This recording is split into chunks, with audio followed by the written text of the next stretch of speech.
تو یہ جو زبان ہے نا، زبان، نبی صلی اللہ علیہ وسلم نے فرمایا جس نے زبان کی ضمانت دے دی اور شرمگاہ کی ضمانت دے دی، میں اس کے لیے جنت کی ضمانت دیتا ہوں۔ آج سوشل میڈیا کا دور ہے، کس قدر لوگ مقدس شخصیات کو بھی بھر بھر کے برا بلا کہہ رہے ہوتے ہیں، اتنا برا بلا کہہ رہے ہوتے ہیں، اتنی سخت غلیظ زبان استعمال کرتے ہیں۔ ابھی حضرت مفتی تقی عثمانی صاحب کی ملاقات ہوئی گورنر سے، کامران ٹیسوری صاحب سے۔ حضرت مفتی تقی صاحب نے کہہ دیا کہ یہ رات کو ان کا جو عمل ہے ایسے جیسے حضرت عمر راتوں کو رعایا کی خیال کیا کرتے تھے، انہوں نے اس سنت کو زندہ کیا ہے۔ اس پہ جو لوگوں کی طرف سے برا بھلا کہا گیا ہے، کسی کے بڑھاپے کو نہیں دیکھ رہے، اس کی سفید داڑھی کو نہیں دیکھ رہے، اس کے علم کو نہیں دیکھ رہے، لفافہ خور مولوی اور کیا کیا الفاظ جو زبان سے ادا کرنا بھی مشکل۔ بھائی اگر کسی نے کسی حاکم کی، کسی بھی عہدے دار کی تعریف کر دی اس کے کسی اچھے عمل میں، تو اس پہ اتنا سیخ پا ہونے کی کیا ضرورت ہے؟ چوروں کی تعریف کی ہے، ڈاکوؤں کی تعریف کی ہے، آپ کی نظر میں چور ہوگا بھائی، ان کی نظر میں نہیں ہے۔ کہتے ہیں ماضی اٹھا کے دیکھو، کیوں ماضی کسی کا دیکھیں بھائی؟ ہمیں ماضی دیکھنے کا حکم ہے، حال دیکھنے کا حکم ہے۔ ماضی تو عمران خان کا بھی کوئی اچھا نہیں تھا، لیکن جب عمران خان کے ماضی کی کوئی بات کرتا تھا ہم کیا کہتے تھے؟ ماضی میں نہیں، کیا دیکھو؟ حال دیکھو۔ تو اب آپ حال کیوں نہیں دیکھ رہے؟ تو پوری قوم ایک عجیب دماغی مریض بنی ہوئی ہے۔ آپ زیادہ سے زیادہ یہ کہہ دو بھائی ہمیں حضرت مفتی تقی صاحب کی اس بات سے کیا ہے؟ اختلاف ہے، ہماری رائے میں ایسا نہیں ہے، ختم ہو گئی کہانی۔ ہر چیز کو ہماری قوم ایمان اور کفر کا مسئلہ بناتی ہے، ہر چیز کو۔ کچھ لوگوں نے تو یہاں تک کہنا شروع کر دیا کہ یہ حضرت عمر کی گستاخی ہے، حضرت عمر کے برابر۔ بھائی حضرت عمر کے برابر کون کس کو قرار دے سکتا ہے؟ اگر حضرت مفتی تقی صاحب یہ کہتے کہ نبی کی سنت زندہ کر دی تو کیا نبی کے برابر قرار دے دیا؟ اچھا سوچنا سیکھو۔ اچھا اب ہم کسی کے فیور میں بات کرتے ہیں تو کیا چونکہ دیوبندی ہیں، چونکہ حنفی ہیں، لہذا یہ حنفیوں کی تائید کر رہے ہیں؟ مفتی تقی صاحب عالم اسلام کے اسکالر ہیں، اور جتنے بھی عالم اسلام کے دنیا میں اسکالر آئے ہیں، کوئی حنفی تھا، کوئی شافعی تھا، کوئی مالکی تھا، کوئی حنبلی تھا۔ یہ تو پانچویں چیز اب مارکیٹ میں آئی ہے۔ میں دیکھتا ہوں جب میں کوئی علمی بات کرتا ہوں، ابے بھائی یہ تو دیوبندی ہے، یہ تو حنفی ہے۔ آپ دلائل سے جب جواب نہیں دیتے، باطل کی عادت ہوتی ہے، دلیل کا جواب دلیل سے نہیں دے گا، ہمیشہ کس پہ آتا ہے؟ وہ ذاتیات پہ آ جاتا ہے، بدگمانی۔ ابھی ساحل ادیم صاحب کی میں نے بات ریکارڈ کروائی تھی نا کہ ملک میں بغاوت کی باتیں مت کرو بھائی، یہ خلافت نہیں آئے گی، ملک کے ٹکڑے ٹکڑے ہو جائیں گے۔ اور جو آپ نے حدیث پیش کی ہے، آپ حدیث کا مطلب غلط بیان کر رہے ہو۔ تو ساحل ادیم صاحب کا جواب کیا آیا ہے؟ حنفی مفتی، حنفی۔ اب دیکھو یہ غیر اخلاقی حرکت ہوئی کہ نہیں ہوئی؟ اس سے پہلے تو آپ نے کبھی نہیں کہا حنفی مفتی۔ اب آپ پبلک کو بیوقوف بنانے کے لیے حنفیت کا لفظ میرے ساتھ لگا رہے ہو، یہ شو کرنے کے لیے کہ یہ اسلام کی بات نہیں کر رہا، یہ کس کی بات کر رہے ہیں؟ حنفیت کی۔ اس سے انسان کا پھر امیج خراب ہوتا ہے کہ آپ علمی بات کا جواب علمی انداز میں دو۔ اور دیوبندی تو ہم اپنے نام کے ساتھ ویسے ہی نہیں لگاتے، ہمارے کابر لگاتے ہی نہیں ہیں، جنہوں نے لگایا تو وہ ان کا ذاتی عمل ہے۔ دیوبندی تو کوئی مسلک تھوڑی ہے، اصل میں تو مکاتب فکر جو اہل سنت والجماعت کے ہیں وہ کتنے ہیں؟ وہ 4 ہیں، حنفی، مالکی، شافعی، حنبلی۔ دیوبندی تو ہندوستان میں بریلویوں سے فرق کرنے کے لیے ان کو کہا جانے لگا۔ ڈاکٹر ذاکر نائک کے بیٹے سے میری ملاقات ہوئی، عالم بنے ہیں سعودی عرب میں۔ میں نے کہا آپ 4 فقہ میں سے کون سے فقہ میں آپ عالم بنے؟ انہوں نے کہا حنبلی۔ انہوں نے تو نہیں کہا کہ میں نہیں مانتا کسی کو، یہ ان کے بیٹے کی سے میری گپ شپ ہے۔ تو ان کے بیٹے سے میں نے پوچھا کیا؟ انہوں نے کہا میں فقہ حنبلی میں۔ وجہ اس کی ہے کہ نصاب جو ہے نا، نصاب علماء کا، وہ ان 4 کے علاوہ کسی اور میں ہے نہیں، وہ انہی میں ہے۔ جس کو بھی عالم بننا پڑتا ہے یا تو فقہ حنفی میں وہ اسپیشلسٹ بنے گا، یا فقہ شافعی میں، یا مالکیہ میں، یا حنبلی میں۔ شروع میں تو کامن سب چیزیں پڑھی جاتی ہیں، پھر اسپیشلسٹ جو بنا جاتا ہے وہ پھر ایک میں کمال پیدا کیا جاتا ہے۔ اور جو کہتا ہے میں 4 میں با کمال ہوں، اس کا مطلب کسی ایک میں بھی نہیں ہے۔ وہ یہ ایسے ہے جیسے کوئی آئی اسپیشلسٹ بھی ہے، کڈنی کا اسپیشلسٹ بھی ہے، اور ENT اسپیشلسٹ بھی ہے، شوگر اسپیشلسٹ بھی ہے، اس کا مطلب کہیں بھی نہیں ہے۔ کیونکہ ان میں اتنا پڑھنا پڑتا ہے، اتنا پڑھنا پڑتا ہے، اتنا زیادہ پڑھنا پڑتا ہے کہ اسپیشلائزیشن پھر ایک ہی میں جا کے کامل طریقے سے ہوتی ہے۔ پڑھتے سب ہیں، سب کو پڑھا جاتا ہے۔ تو ہماری جو قوم ہے نا، ہماری جو قوم ہے اس میں نیگیٹیوٹی، ہر وقت الٹی الٹی باتیں، الٹی الٹی باتیں. تمہارے علماء کی دنیا میں قدر ہو رہی ہے، تمہاری نظر میں ان کی 2 ٹکے کی حیثیت نہیں ہے. دنیا والے پیاسے ہیں. آپ پاکستانی علماء کہیں بھی جائیں تھوڑی قدر نہیں ہوتی، بہت زیادہ قدر ہوتی ہے، علمی لحاظ سے بھی عملی لحاظ سے بھی. انڈیا اور پاکستان دونوں، بنگلہ دیش بھی اس میں شامل ہے. تو علمی لحاظ سے بھی قدر ہوتی ہے، عمل کے لحاظ سے بھی قدر ہوتی ہے. کہتے ہیں ان کا فتویٰ بھی مستند ہوتا ہے. جو اہل حق علماء ہے میں ان کی بات کر رہا ہوں، ہر ایک کی. میں قوالیوں والوں کی بات نہیں کر رہا کہ جو مزاروں پہ کرنٹ لگانے والے بابے اور قبروں پہ سجدہ کرنے والے بابے، ان کی بات نہیں کر رہا میں. لیکن ہماری سوچ، ہماری جو مینٹیلٹی ہے وہ بہت زیادہ گرتی جا رہی ہے. اخلاقیات تو ہے ہی نہیں. اختلاف کا مطلب سامنے والے کو اتنا نیچا دکھانا. بھائی تھوڑا بحث کرنا سیکھو. یہ چیزیں اسکولوں میں سکھانے کی ہیں. اعتدال بھی کوئی چیز ہوتی ہے. آپ اختلاف کرو، ہم نہیں کہتے کہ آپ کسی کی اندھی تقلید میں آ جاؤ. آپ کی ایک رائے ہے، آپ گورنر کو برا سمجھ رہے ہو، آپ بولو بھائی ہماری رائے میں یہ ٹھیک نہیں ہے، ختم ہو گئی بات. ایسا دیکھو، جب انسان کی زبان خراب ہوتی ہے نا، میں نے بتایا کہ زبان خراب کب ہوتی ہے؟ سب سے پہلے بدگمانی. حضرت مفتی تقی عثمانی صاحب کا کامران ٹیسوری سے کچھ بھی لینا دینا نہیں ہے، 5 روپے بھی نہیں لیے ہوں گے انہوں نے. دوسری بات یہ کہ آپ کے پاس کرائٹیریا کیا ہے. کیا آپ نے یہ فرض کر لیا ہے کہ آپ کی مرضی کا اگر سیاست دان نہ جیتے الیکشن میں تو وہ لازمی غلطی ہوگا؟ یہ فرض کیوں کیا ہوا ہے آپ نے؟ اور سارے ہی غلط ہوں گے؟ کیا دنیا میں کوئی ایسا شعبہ ہے جس میں 100% لوگ غلط ہوں؟ ہے بھائی، ہم سے آپ دین کا علم سیکھو بھائی، اس میں ہماری رائے معتبر ہوگی. سیاسی چیزوں میں جتنی ہمیں جو تجزیہ ہے، جو ہم معلومات ہیں، اس کے حساب سے ہم بھی ایک رائے قائم کرتے ہیں، اور وہ رائے ہماری تبدیل بھی ہو سکتی ہے.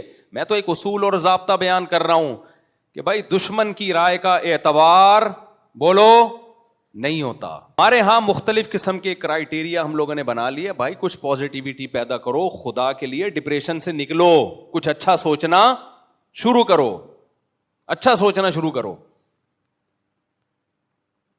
اور زبان کو لگام دو. فیس بک پہ جو کمنٹس ہوتے ہیں نا، اس سے پتہ چلتا ہے کسی قوم کی اخلاقیات اس وقت کہاں جا رہی ہیں. قوم کی جو اخلاقیات ہیں نا، وہ کیا اس وقت حال کیا ہے اخلاقیات کا. اتنا برا بلا، اتنا برا بلا. وہ یار بیچارے بوڑھے بزرگ ہیں، ان کی زندگیاں کھپ گئیں. اچھا، لوگ یہ بھی دیکھ رہے ہوتے ہیں یہ اتنے روپے کما رہے ہیں. بھائی جو آدمی 1 ارب کما سکتا ہے نا، اگر وہ 1 کروڑ کما رہا ہے تو یہ بہت بڑی فضیلت کی بات ہے. اگر وہ 1 کروڑ کما سکتا ہے اور 1 لاکھ کما رہا ہے، کما وہ 1 کروڑ سکتا ہے محنت کر کے، لیکن دنیا کی محبت نہیں ہے، لہذا گزارا 1 لاکھ پہ کر رہا ہے، تو یہ بھی اس کی علامت ہے نیک آدمی ہے. یہ دین کی خدمت کو آگے پیچھے کر کے 1 کروڑ کما سکتا تھا، یا ابھی 1 کروڑ کما رہا ہے لیکن دین کی خدمت چھوڑے تو یہ 1 ارب کما سکتا ہے، لیکن نہیں کما رہا، دین کے کام میں لگا ہوا ہے، تو آپ اس کے 1 کروڑ دیکھ رہے ہو. تو اب کیا ہے، دین آپ صرف علماء سے ہی سیکھ سکتے ہو. اگر کسی قوم کو اس ملک کے سارے ڈاکٹروں کے خلاف کر دیا جائے کہ ڈاکٹر سازشی ہوتے ہیں، ڈاکٹر 2 نمبر ہوتے ہیں، تو بیڑا غرق کس کا ہوگا؟ صحت کا ہوگا. کیونکہ جب ڈاکٹروں سے اعتماد اٹھے گا تو لوگ عطائی حکیموں کے پاس جائیں گے. تو اگر آپ ریلائبل ڈاکٹروں کو کا یہ امیج دنیا کے سامنے لاؤ کہ یہ سب بکے ہوئے ہیں، سب 2 نمبر ہیں، سب بیوقوف بنا رہے ہیں، سب منجن بیچ رہے ہیں، تو ڈاکٹروں کا منجن کے بجائے پھر جاہلوں کا منجن بکے گا کہ نہیں بکے گا؟ بولتے کیوں نہیں؟ تو جب آپ جن لوگوں کو اسلام کے خلاف کھل کر بول سکتے ہیں وہ تو کھل کے اسلام کے خلاف بولتے ہیں. جو اسلام کے خلاف نہیں بول سکتے، تھوڑا سا ان کے دل میں خوف ہے یا عوام کا ڈر ہے، تو وہ پھر کس پہ آ جاتے ہیں؟ علماء پہ آ جاتے ہیں. وہ علماء کے خلاف بولنا شروع کر دیتے ہیں. یہ دیکھو مولوی دوسروں کو بتاتے ہیں آیت الکرسی پڑھ کے دم کرو، حفاظت ہوگی، خود گارڈ رکھے ہوئے ہیں. کسی نے مولانا طارق جمیل صاحب کے بارے میں کہا تھا، بھائی شریعت میں دعا اور اسباب ایک دوسرے کے منافی بولو نہیں. مولانا طارق جمیل صاحب نے اگر یہ کہا ہوتا نا کہ آیت الکرسی پڑھو پھر تالا نہ لگاؤ دکان پہ، یہ عامل لوگ کر رہے ہوتے ہیں یہ ڈرامے بازی، پھر ہم کہتے کہ قول اور فعل میں تضاد ہے. اگر مولوی یہ کہہ رہا ہوتا آپ کو کہ پیسہ مت رکھو، مولانا کے بارے میں نا کسی نے یہ بھی تبصرہ کیا کہ گاڑی میں گھوم رہے ہیں اور بڑا سی کوٹھی بنائی ہوئی ہے انہوں نے اپنے گاؤں میں. مولانا ویسے ہی باپ دادا سے مالدار چلے آ رہے ہیں, ان کے تو کوٹھیاں بنگلے ان کے تو شروع سے ہی ہے نا, مالدار فیملی میں پیدا ہوئے ہیں. بھائی اگر وہ مولانا نہ ہوتے نا, جتنا پیسہ اب ہے اس سے ڈبل ہوتا, اس سے ڈبل ہوتا ان کے پاس. مولانا ہونے کی وجہ سے کچھ کمی ہوا ہوگا, ٹھیک ہے, بہت سا صدقہ کر دیا ہوگا, بہت سو کی کفالت کی ہوگی. خوشبو لگا کے آتے نہیں ہو اس لیے مسئلے آپ لوگ کے ساتھ ہیں. خوشبو لگا کے آؤ تو آپ کو ہم بتائیں گے کہ علماء کس قدر صدقات و خیرات کرتے ہیں, آپ کی سوچ سے کئی گنا زیادہ. تو کسی نے لکھا تھا ان کے بارے میں, دنیا والوں کو یہ بتاتے ہیں کہ دنیا سے محبت نہ کرو, غریب 500 سال پہلے جنت میں جائے گا اور خود پیسہ رکھا ہوا ہے. بھائی صاحب اگر انہوں نے پیسہ رکھنے سے منع کیا ہوتا نا, پھر آپ یہ بیان ان کے پہ فٹ کرتے.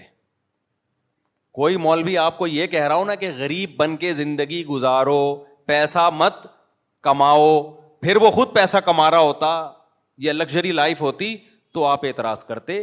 پیسہ رکھنا اور پیسے کی محبت اور ہوس دونوں میں فرق ہے. تو اس لیے آپ صبح و شام مفتی تقی صاحب ایسے, تو تبلیغی جماعت والے ایسے, مولانا طارق جمیل صاحب ایسے, وہ گاڑیوں میں گھوم رہے ہیں, مفتی تقی صاحب نے گورنر کی حمایت کر دی, یہ وہ لفافہ لے رہے ہیں, یہ کر رہے ہیں, معاذ اللہ.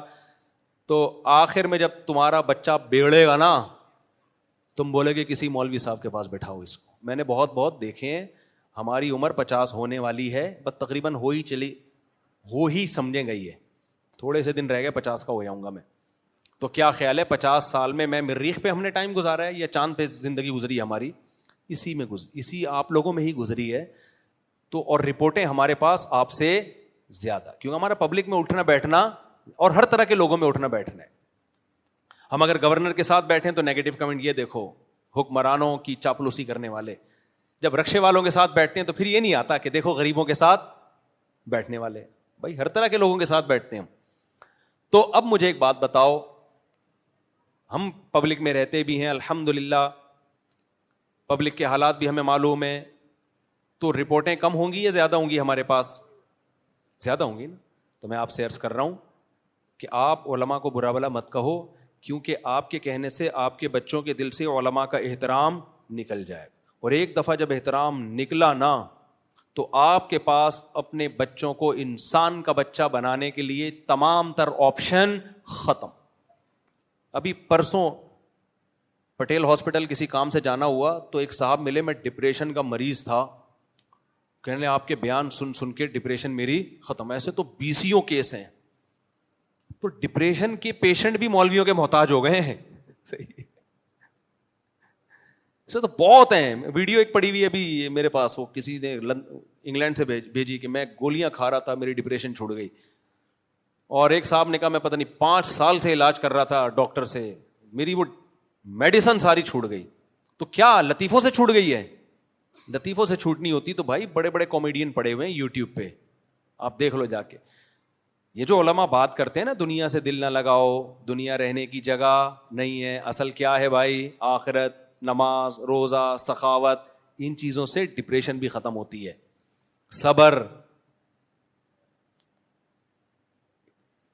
صبر کی جو ٹیبلٹ اللہ نے قرآن میں دی ہے, الذین اذا اصابتہم مصیبہ, اللہ فرماتے ہیں جب ان کو کوئی مصیبت پہنچتی ہے تو کیا کہتے ہیں؟ انا للہ و انا الیہ راجعون, ہم اللہ کے غلام ہیں اور ہم نے لوٹ کے کس کی طرف جانا ہے؟ اللہ کی طرف. یہ ٹیبلٹ, یہ میڈیسن نفسیاتی ڈاکٹر کے پاس, جو نفسیات کا علاج کرنے والے ڈاکٹر ہیں, نفسیاتی تو وہ ڈاکٹر ہی نفسیاتی ہو گیا نا, جو نفسیات کا علاج کرنے والے ڈاکٹر ہیں ان کے پاس نہیں ہے. ایک امریکہ سے ایک خاتون تھی, انہوں نے بتایا کہ میرے گھر والے حیران ہیں کہ تو 5 سال سے میڈیسن لے رہی ہے تو چھوٹی کیسے یہ تیری ڈپریشن, چھوٹی کیسے؟ وہ مان نہیں رہے, ڈاکٹر نہیں مان رہے. تو کہتے ہیں ہم نے بتایا, مولانا صاحب کے بیان سنتی تھی, مفتی صاحب کے. تو میرا کمال نہیں ہے میرے بھائی, ہمارا جو بھی علماء سے تعلق رکھے گا, ہم تو ویسے ہی نالائق قسم کے مولانا ہیں, جو صحیح مولانا سے تعلق رکھے گا وہ تو ڈپریشن کا ڈاکٹر بن جائے گا, علاج کرانے کا. صحیح ہے نا, ہم تو نالائق لوگوں سے یہ حال ہو رہا ہے. تو آپ کے پاس میں بتا رہا تھا اتنے واقعات ہیں کہ اگر آپ نے علماء کو برا بلا, دیکھو 100% صحیح دنیا میں کوئی بھی نہیں ہوتا, یہ ذہن میں رکھو. کسی سے عقیدت کا مطلب ہی نہیں کہ امام مہدی ہے, یہ ایسا تو کوئی بھی نہیں بچے گا بھائی. سب آپ جیسے ہی ہیں اور آپ ہمارے جیسے ہیں, سب ایک جیسے ہی ہیں. تھوڑا کوئی پڑھ لکھ تھوڑا زیادہ جاتا ہے, 2 بول اس کو زیادہ اچھا, 2-4 نمازیں زیادہ پڑھ لے گا تو. لیکن بات علماء کی ہو رہی ہے. اگر آپ اس طرح سے علماء کے خلاف باتیں کرو گے, نتیجہ کیا نکلے گا کہ آپ کی جب اولادیں جوان ہونا شروع ہوں گی نا, پھر آپ پچھتاؤ گے. یورپ امریکہ سے زیادہ ماڈرن سوسائٹی کوئی ہو نہیں سکتی. وہاں جو ماڈرن لوگ ہیں اپنے بچوں کو مدرسے میں داخل کراتے ہیں, ٹوپیاں پہناتے ہیں, چاہتے ہیں کہ ہم ایسے علاقے میں جا کے رہیں جہاں نیک لوگ رہتے ہیں, ٹوپیوں والے, داڑھیوں والے, تاکہ ہمارا بچہ شراب کباب سے بچے, گرل فرینڈ سے بچے, ہماری روایات برقرار رہیں. وہ انتہائی درجے کے ماڈرن لوگ وہ وہاں پر ماڈرنزم سے متاثر نہیں ہو رہے, اور آپ یہاں ان کو فالو کرنا شروع کر رہے ہو غیر مسلموں کو. تو یہ بڑے گھاٹے کا سودا. ڈونلڈ ٹرمپ کا بیان آیا کہ فیملی سسٹم کو میں کیا کروں گا, بحال کروں گا, مضبوط کروں گا. بیان ہے نا ڈونلڈ ٹرمپ کا. تو ہمارے لبرل سیکولر لوگوں کے منہ پہ تھپڑ ہے. ابے وہ لوگ چاہ رہے ہیں اپنے خاندانی نظام کو واپس لے کر آئیں, وہ گرل فرینڈ بوائے فرینڈ کے سسٹم سے بیزار آ گئے ہیں. اور ہمارے والے کیا کر رہے ہیں, ایکچولی ایجوکیشن. یہ مولوی لوگ ہیں, بچی کی شادی وادی بچوں میں لگا دی. ایکچولی کیا ہے, پہلے ایجوکیشن, پہلے کچھ پڑھ تو لو. میں کہتا ہوں پڑھو بھائی, کس نے منع کیا, لیکن آپ کے پاس ایک ایج ہے. یا تو ہم ہمیشہ کے لیے دنیا میں آئے ہوتے نا, تو میں نے اب تک ایک شادی بھی نہ کی ہوتی, میں پڑھ ہی رہا ہوتا ابھی بیٹھ کے. مجھے پتا تھا جب میں بالغ ہوا, جوان ہوا, کہ بھائی ہمارے پاس ٹائم کیا ہے, تھوڑا ہے, مقابلہ بہت سخت ہے. ٹائم بہت تھوڑا ہے, جوانی کے تھوڑے دن ہیں, مقابلہ کیا ہے, شادی بھی کرنی ہے, اتنی بھی کرنی ہے, اور اتنے بچے بھی ہوں گے, اور بچوں کو بڑا بھی کرنا ہے, پھر بچوں کو پڑھانا بھی ہے, مقابلہ, اور پھر کمانا بھی ہے, دین کی خدمت بھی کرنی ہے. سارے کام ہی ایک ساتھ ہوں گے. یہ نہیں ہوگا کہ پہلے یہ پھر وہ. اتنا ٹائم اللہ نے نوح علیہ السلام کے علاوہ کسی کو بھی نہیں دیا, جبکہ انہوں نے بھی سارے کام ایک ساتھ کیے. ہم اگر 950 سال 1000 سال کے لیے آتے تو میں کہتا ایکچولی پہلے میں کیا کروں گا, میں پڑھائی, پھر میرا 10 سال کا تجربہ ہوگا پڑھائی کا اور افتاء کا, فن افتاء جو ہم نے مفتی بنے, پھر میں بزنس کو فوکس کروں گا, پھر جب میری اتنی انکم ہو جائے گی تو پھر میری پہلی شادی ہوگی, لیکن اس میں اتنا ٹائم, پھر میرا ذاتی مکان ہوگا. کیا خیال ہے, اس کے بعد جا کے پروگرام ویسے ہی ختم ہو جائے گا. پھر وہی ہے کہ جب دانت تھے بادام کھانے کے لیے تو بادام خریدنے کے پیسے نہیں تھے, جب بادام خریدنے کے پیسے آ گئے تو بادام کھانے کے لیے منہ میں دانت.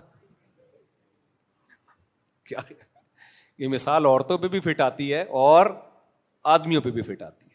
تو ڈونلڈ ٹرمپ نے کہا ہے کہ ہم فیملی سسٹم کو چاہ رہے ہیں, کہ تو بھائی وہ لوگ پچھتا رہے ہیں, وہ آ رہے ہیں اس طرف, لیکن اب ان کے ہاتھ سے معاملہ نکل چکا ہے. ہمارے ہاتھ سے معاملہ بھی نکلا نہیں ہے, ہمارے لبرل بھی انہی کے دم ہلا رہے ہیں انہی کی طرف جا کے. تو میں وہ جلدی سے مثال دے کے بیان ختم کرتا ہوں میرے بھائی. تو ہوتا کیا ہے کہ جب لبرل سیکولر لوگ جو ساری زندگی علماء کو برا بلا کہتے ہیں, جب ان کے بچے بگڑتے ہیں نا, ہم نے بڑے بڑوں کو دیکھا ہے, مفتی صاحب ہمارے بچے کو رائے لے جاؤ اجتماع میں اپنے ساتھ.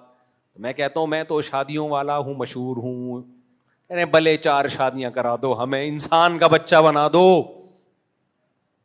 میں ماں باپ کو بتاتا ہوں میرے پاس مت بٹھاؤ, بگڑے گا.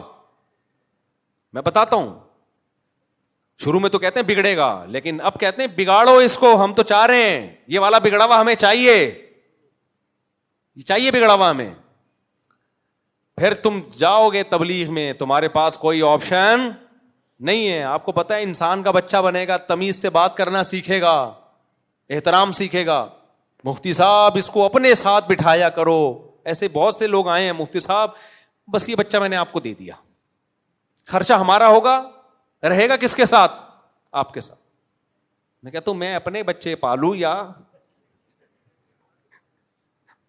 پورے, میں بیان میں بٹھا دیا نہیں, وہ سب بیان سے نہیں, پورا یہ رکھ لو. جب یہ انسان کا بچہ بن جائے نا, اس میں مسالہ وسالہ لگاؤ, ٹھیک ہے نا, انسانوں والا مسالہ لگاؤ, انسان بن جائے تو ہمیں پارسل کر دینا. تو اس لیے میرے بھائی علماء کو برا بلا مت کہو. تمہارے پاس اسلام کے علاوہ اپنے بچوں کو انسان کا بچہ بنانے کے لیے کوئی آپشن نہیں ہے, اور اسلام علماء ہی سکھاتے ہیں. ٹھیک ہے, اس میں 2 نمبر بھی ہوتے ہیں تو 1 نمبر بھی, سارے تھوڑی غلط ہو سکتے ہیں. اور جو 1 نمبر ہے اس کا مطلب یہ نہیں کہ ان سے کوئی غلطی نہیں ہو سکتی. انسان تو پہلے ہے نا, وہ عالم مفتی بعد میں. تو خیر غالب ہے سعید ابن مسیب بہت بڑے تابعی ہیں. بعض علماء کی رائے ہے کہ تابعین میں سب سے بڑا مقام حضرت سعید ابن مسیب کا ہے رحمہ اللہ تعالی. وہ کہتے ہیں کہ میں نے انسانوں میں جب غور کیا نا, پہلے میں نے اچھے انسانوں کو دیکھا کہ جو اچھے اعمال کرتے ہیں. جب میں ڈیپ میں گیا تو ہر اچھے انسان میں کوئی نہ کوئی خامی مجھے نظر آئی. پھر کہتے ہیں میں نے برے لوگوں کو دیکھا, چور اچکے ڈاکو شرابی کبابی. جب میں ان کی ڈیپ میں گیا تو دیکھا ہر برے میں کوئی نہ کوئی خوبی ہے. بہت اہم ملفوظ ہے, اس کو اچھی طرح ذہن میں بٹھائیں. کہتے ہیں میں نے کہا اب انسان تو 2 ہی طرح کے ہیں اللہ نے پیدا کیا, یا تو اچھے یا برے. تو اگر اچھوں کی کسی خامی کی وجہ سے ہم ان کو اچھا سمجھنا چھوڑ دیں تو پھر دنیا میں کوئی بھی اچھا نہیں ہے. اور اگر بروں کی کسی خوبی کی وجہ سے ہم اچھا سمجھنا, بروں کو اچھا سمجھنا شروع کر دیں, اس کا مطلب دنیا میں کوئی برا ہے ہی نہیں. جبکہ شریعت نے بتایا خیر شر ہمیشہ ساتھ ساتھ چلیں گے, اچھے برے ہمیشہ رہیں گے. نہ ایسا ہو سکتا ہے کہ برے مارکیٹ سے شارٹ ہو جائیں, نہ ایسا ہو سکتا ہے کہ اچھے مارکیٹ سے شارٹ ہو جائیں. تو کہا پھر میں نے کہا یہ ہمارا جو کرائیٹیریا ہم نے بنایا ہوا ہے نا کہ اچھے کا مطلب وہ جس میں کوئی برائی نہ ہو, اور برے کا مطلب وہ جس میں کوئی اچھائی نہ ہو, یہ معیار ہی غلط ہے. معیار یہ ہے کہ جس کی خوبیاں زیادہ ہیں, تھوڑی بہت خامیاں ہیں, تو ان تھوڑی بہت خامیوں کو اگنور کیا جائے گا, اور اس کو کیا کہا جائے گا, بندہ اچھا ہے یار, بندہ نائس ہے. ہاں تھوڑی بہت 2-4 غلطیاں ہو جاتی ہیں. اس دن بیان دے دیا تھا عمران خان کے خلاف یا اس کے حق میں, یار اس میں ہم اختلاف کرتے ہیں. اس دن مولانا فضل الرحمان کے فیور میں بیان دے دیا تھا یا ان کے خلاف دے دیا, یار ان کی ذاتی رائے. یہاں مسجد صاحب سے کیا ہوئی ہے, فیور یا مخالفت جو بھی, آپ اب اس کو اپنے لحاظ سے فٹ کر دینا, ٹھیک ہے نا. یا اس دن فلانے کے خلاف بول دیا تھا, ڈمکانے کے خلاف بول دیا, یا اس دن یہ ان سے عمل غلط ہو گیا تھا, کچھ بھی. تو کوئی بھی دنیا میں ایسا اچھا نہیں. تو میں کہہ رہا ہوں مفتی تقی صاحب کی بات پر اگر آپ کو اختلاف ہے نا کہ وہ گورنر کی حمایت کر دی, تو آپ بولو بھائی بڑے عالم ہیں, اچھے عالم ہیں, ہماری رائے میں ان سے کیا ہو گئی ہے اس دفعہ سیاسی غلطی, حالانکہ ہوئی نہیں ہے, لیکن چلو بول لو غلطی ہو, ختم. اس پہ یار اتنا لان تان. تو اچھے کا معیار یہ, خوبیاں کیا ہوں میرے بھائی زیادہ ہوں, تھوڑی بہت خامیوں کو کیا کیا جائے گا, نظر انداز, چلو یار جانے تو. اور اگر خامیاں زیادہ ہیں تو 2-4 اچھائیوں سے کوئی اچھا نہیں بن جاتا. کچھ لوگوں میں یہ بھی ہیضہ ہو جاتا ہے ہر ایک کو اچھا ہی کہنا ہے. ابے بندے مار دیے, چور ہے, ڈاکو ہے, دنیا کا بیڑا غرق کر دیا, ایک دن چائے پلا دیا آپ کو بس اپنے خرچے پہ, آپ کہہ رہے ہو یار بندہ حاتم طائی کی قبر پہ لات مار دی, میں گیا مجھے اتنی رسپیکٹ دی اس نے. تو رسپیکٹ دی تو بندہ کر کیا رہا ہے, کتنے انسانوں کے قتل سے اس کے ہاتھ رنگین ہو چکے ہیں, کتنی کرپشن, کتنے لوگوں کا پیسہ ہڑپ کر گیا. 2-4 اچھائیوں سے کوئی اچھا نہیں ہو جاتا. ایسے تو شاید شیطان میں بھی ایک آدھ کوئی آپ کو کوالٹی مل جائے, مستقل مزاجی, یہ شیطان کی کوالٹی ہے. اب تک ڈٹا ہوا ہے کہ نہیں توبہ کروں گا میں, ٹھیک ہے. غلط جگہ مستقل مزاجی استعمال ہو رہی ہے, لیکن یہی اچھی جگہ ہوتی. اگر یہ شیطان میں جو مستقل مزاجی ہے اچھی جگہ ہوتی تو کامیاب ہو جاتا کہ نہیں ہو جاتا. میں شیطان کی تعریف نہیں کر رہا, شیطان شیطان ہی ہے, میرا شیطان سے کوئی لینا دینا نہیں ہے. جہنم میں جائے گا, جہنم میں ہی جلے گا, اور جو شیطان کو فالو کرے گا وہ بھی کہاں جائے گا, جہنم میں. کیونکہ ایسا نہ ہو یہ کلپ نکال کے لوگ کہیں کہ مفتی صاحب نے شیطان کو کہہ دیا کہ اس میں بھی کچھ خوبیاں پائی جاتی ہیں. تو یہ معیار بناؤ زندگی گزارنے کا. رشتوں ناتوں میں بھی یہی معیار ہونا چاہیے. عورت اپنے شوہر کے بارے میں دیکھے, بھائی اس میں اتنی خوبیاں ہیں, نان نفقہ اٹھاتا ہے اور تمیز سے بات کرتا ہے, ٹائم میں تھوڑا بہت اونچ نیچ ہو جاتی ہے تو چلو یار جانے دو, یا ٹائم پابندی سے دیتا ہے, نان نفقے میں تھوڑی اونچ نیچ تو بھائی جانے دو. مرد کو بھی چاہیے عورت کے بارے میں سوچے کہ یار ساری خوبیاں, ایک آدھ خامی برداشت کرو یار. ساس کے بارے میں بہو کو چاہیے ساس کے بارے میں سوچے. تو میرے بھائی اچھا گمان رکھنا سیکھو تاکہ زبان خراب نہ ہو, اور زبان ایک دفعہ خراب ہو جائے تو واپس ٹھیک نہیں ہوتی. جن لوگوں کی زبان پہ گالیاں چڑھ جائیں نا ایک دفعہ, وہ فلانا ہے, وہ یوں ہے, تو میں نے دیکھا ہے کہ چرس چھوڑنا آسان ہے, گالیاں چھوڑنا آسان نہیں ہے. ایک دفعہ جن کی زبان پہ گالیاں آ جائیں نا, گندی زبان ہو جائے, وہ چرس چھوڑ دے گا, گالیاں نہیں چھوڑے گا. پھر ایسے لوگوں کو میں بتاتا ہوں, جب بھی ایک دفعہ زبان سے گالی نکلے اتنے پیسے صدقہ کرو, تو شاید 1-2 سال 10-15 سال میں جا کے, ورنہ وہ قبر میں جا کے بھی گالیاں دے گا, وہ بیت اللہ میں جا کے بھی گالیاں دے رہے ہوتے ہیں, تو بہت خطرناک کام ہو جاتا ہے. تو اللہ تعالی ہمیں انسان کا بچہ بننے کی توفیق عطا فرمائے, اور علماء کی قدر کی توفیق عطا فرمائے, کہ جب آپ کے بچے بگڑیں گے تو آپ نے آنا تبلیغ والوں کے پاس اور علماء کے پاس ہی.